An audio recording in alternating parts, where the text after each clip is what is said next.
Oke, baik. Selamat pagi Pak Sugiharto. Kami dari kelompok The Cube kali ini akan mempresentasikan ide bisnis kami yang beranggotakan di sini Rahel Brena, Christian, Muhammad Bilal, dan juga Nadine. Jadi problem and solution dari kelompok kami ini yang pertama, saat ini banyak banget orang yang malas memasak karena setelah masak mereka perlu merapikan apa yang digunakan. Jadi kami membuat sesuatu yang lebih praktis sehingga kita hanya perlu membuang wadah makanan tanpa perlu merapikan apapun. Lalu masalah yang kedua itu masyarakat selalu ingin mencoba sesuatu yang baru. Namun seringkali mereka merasa bosan karena menu yang disediakan sangat terbatas. Sehingga solusinya kami menyediakan menu yang bervariatif agar konsumen tidak mudah bosan. Lalu masalah yang ketiga itu, karena produk ini ditargetkan untuk masyarakat Indonesia, maka kami menciptakan sesuatu yang dapat dikonsumsi di semua kalangan. Makanan berbahan pokok nasi yang dikemas menggunakan wadah box seperti ini banyak dicari oleh masyarakat. Dan yang terpenting rasanya sudah disesuaikan dengan cita rasa orang Indonesia. Next. Lalu bisnis idea. Idea bisnis kami adalah berupa membuat makanan box atau biasa disebut dengan rice box yang diberi nama The Cube. The Cube adalah rice box dengan konsep self-pick up daging, saus dan sambal, side dish, hingga size rice box yang sesuai dengan porsi konsumen. The Cube juga menerapkan konsep eco-friendly yang sangat meminimalisir penggunaan plastik dengan menggunakan alat makan berbahan kertas dan kayu. The Cube ini dibuat untuk Anda khususnya untuk remaja ke atas sebagai makanan yang praktis dan enak, khususnya dengan harga yang sangat terjangkau dan tentunya sesuai dengan budget para remaja. Yang selanjutnya, function of the product service. Fungsi dari produk ini adalah untuk membantu konsumen, khusus pelajar, dan pekerja yang aktivitas sehari-harinya padat dan tidak memiliki banyak waktu, tenaga, dan kemampuan untuk memasak makanan yang bergizi dan enak. Selanjutnya ada key resources atau sumber daya kunci. Komponen bisnis kami merupakan kunci untuk mewujudkan value proposition yang akan dijalankan oleh bisnis kami. Bisnis kami menciptakan sumber daya yang diperlukan untuk menciptakan nilai baik pelanggan antara lain yang pertama fisik berupa lokasi yang strategis dan mudah dijangkau dan alat memasak yang praktis dan modern.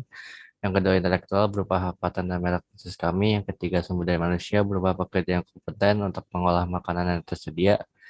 Dan yang terakhir keuangan berupa pembukaan jalur distribusi dengan supplier bahan baku terpercaya dan pengelolaan aset finansial dalam bentuk uang kas untuk mendanai bisnis kami. Selanjutnya ada prototyping produk kami. Yang pertama ada sliced beef with Korean spicy sauce. Lalu ada crispy shrimp with salted egg sauce.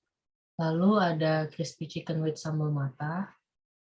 Nah, berikut ini adalah size dari produk kami, yaitu size M dan size L. Lalu ini adalah dokumentasi feedback yang kami kumpulkan melalui Google Form dan yang kami bagikan ke keluarga atau teman-teman terdekat itu dengan umur rata-rata terbaik itu 17 tahun sampai 30 tahun.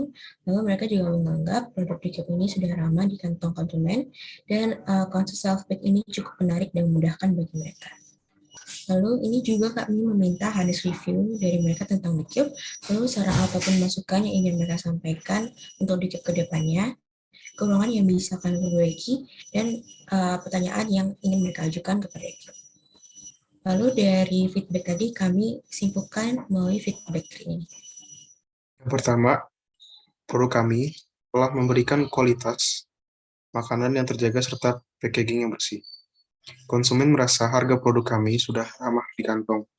Konsep self-pick makanan yang dianggap menarik bagi para konsumen, memberikan cita rasa makanan yang unik serta dikemas dalam wadah yang baik, box yang bisa sangat memudahkan proses makan. Selanjutnya ada dari sisi negatifnya. Yang pertama, tidak ada minum, jadi harus beli minum lagi di luar. Yang kedua, menambah nasi sedikit lebih banyak untuk size M. Yang ketiga, pembuatan makanan nantinya akan memakan waktu yang cukup lama karena kurangnya sumber daya manusia. Dan yang terakhir, semua anggota tidak dapat terlibat secara aktif jika sudah mulai membuka bisnis secara resmi. Jadi karena perbedaan domisili. Lalu ada dari sisi question, yaitu apakah kalian akan ada diskon tambahan untuk pelajar atau reward bagi pelanggan tetap? Lalu kapan rencana buka tempat untuk dine-in? Apa ke depannya akan ada menu baru, mungkin dengan varian rasa yang semakin beragam? Dan terakhir ada, apakah kalian akan melakukan perubahan terhadap bentuk kemasan kalian? Lalu ada idea. Yang pertama, menambah varian jenis makanan dan sambal yang unik, kemudian menyediakan opsi pilihan minuman, lalu segera menyediakan tempat untuk dine-in, memberikan potongan harga bagi pelanggan tetap ataupun dengan pengumpulan stem makanan, kemudian memperluas advertising di berbagai platform sosial media, dan yang terakhir adalah menambah pilihan ukuran rice box agar dapat dinikmati dengan lebih puas oleh konsumen yang memiliki porsi makan besar. Sekian presentasi ide bisnis dari kami. Terima kasih.